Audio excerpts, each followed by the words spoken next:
Bonjour, bienvenue sur les numériques. Aujourd'hui, on va vous parler du nouveau MacBook Pro d'Apple qui a la particularité d'être équipé du processeur Apple M1.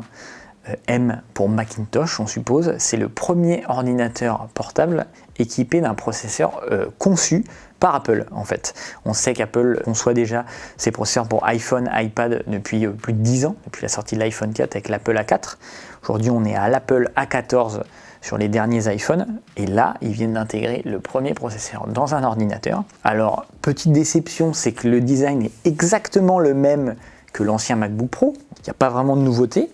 On retrouve donc l'écran 13 pouces, Retina, la Touch Bar, et Touch ID pour déverrouiller les empreintes digitales, un touchpad géant, des enceintes sur les côtés. La seule nouveauté, nous dit-on, c'est que la caméra qui reste en 720p de résolution, c'est pas terrible, mais elle a le traitement du processeur, le traitement d'intelligence artificielle qui va permettre d'améliorer le rendu des visages, les contrastes, les micro-contrastes. Et on a des micros au rendu, on nous dit qualité studio. Voilà, c'est les seules différences avec les MacBook Pro Intel, on va dire. Et la grosse différence, c'est bien évidemment le processeur. Et selon les premiers tests qu'on a réalisés, en termes de performance brute, on va pas se le cacher, ça dépote totalement, c'est totalement inédit comme performance. On est au niveau d'un processeur Intel i9 ou i7 en équivalent, mais un modèle équivalent du modèle sur le MacBook Pro 16 pouces. Donc c'est quelque chose de très très puissant.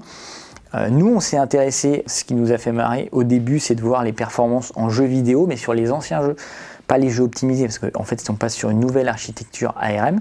Donc l'ancienne architecture c'était x86, donc il faut que les développeurs réencodent en gros leurs applications pour cette nouvelle architecture. Et pour être compatible avec l'ancienne architecture, en fait Apple utilise un émulateur, on va dire, qui s'appelle Rosetta 2 et qui va permettre d'émuler les anciennes applications. Et en fait, on a essayé d'émuler par exemple Rise of Tomb Raider, qui est un jeu sorti en 2015, aux alentours de 2015, ce qui n'est pas tout récent, hein, mais sur les puces Intel correspondantes de la génération précédente ou même des générations actuelles Intel, on tourne à 12 images par seconde, donc c'est injouable, le jeu est injouable. Et quand on le lance sur cette machine équipée d'un processeur dérivé de l'iPad et de l'iPhone, le jeu tourne à 50 images par seconde. C'est tout bonnement un gap c'est 5 fois plus rapide, quoi.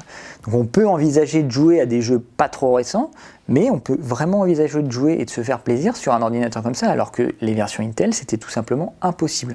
Le deuxième avantage, c'est l'autonomie, qui est tout simplement gargantuesque, on va dire. Si on tenait 10 heures en théorique sur les anciens MacBook Pro Intel, là on va tenir 20 heures. Nous on a mesuré l'autonomie sur Netflix en lecture vidéo avec un écran calibré sur la même luminosité, comme ça c'est pareil sur tous les ordinateurs qu'on teste. On est à plus de 17 heures de lecture vidéo en continu, tout simplement énorme. Sur le précédent modèle, on ne dépassait pas 7-8 heures. Donc on a doublé l'autonomie, ce qui est incroyable. Après, on a d'autres petites choses qui rentrent en compte, comme l'ouverture, enfin l'allumage qui est instantané. On a à peine ouvert l'écran qu'il est déjà disponible. Enfin, il y a plein de petites choses comme ça qui font qu'il est très agréable à utiliser. On a du mal à visualiser maintenant comment vont se positionner les machines Intel dans la gamme Apple, parce qu'elles sont toujours au catalogue, mais beaucoup plus chères que les machines M1. Alors certes, elles amènent la compatibilité avec les anciennes applications et avec Windows, parce que cet ordinateur n'est plus compatible avec Windows, il va falloir attendre que les développeurs imaginent des émulateurs, et là ce sera des vrais émulateurs pour faire tourner les applications Windows, mais on voit mal comment les autres machines vont s'en sortir, d'autant plus qu'Apple a prévu d'en sortir encore d'autres l'année prochaine. Ils ont prévu 2 ans de transition, et au bout des 2 ans, qu'adviendra-t-il des machines Intel? On ne sait pas encore. Pour conclure, que penser de ce nouveau MacBook Pro M1?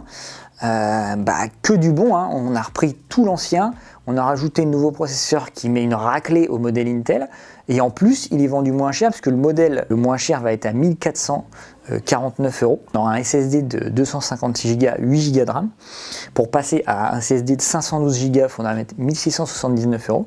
Les machines Intel restent au catalogue, mais ça commence à 2129 €. Donc il faut rajouter quasiment 500 € à la machine haut de gamme M1 pour avoir un processeur Intel qui sera au final moins rapide. Donc ça va être un peu compliqué pour les MacBook Pro 13 pouces Intel. Le M1 propose un rapport qualité-prix-performance inégalé chez Apple. C'est la première fois qu'on va nous entendre dire que c'est presque intéressant en termes de performance-prix chez Apple, ce qui est très très rare. Le MacBook Air est vendu 1100 € et il a le même processeur. Le modèle d'entrée de gamme a un cœur graphique en moins, mais franchement ça change pas la donne vraiment beaucoup. Il va être aussi rapide, sauf qu'il est dépourvu de ventilateur. Enfin, c'est vraiment une machine incroyable. On vous donne rendez-vous sur les numériques pour le test complet. À bientôt.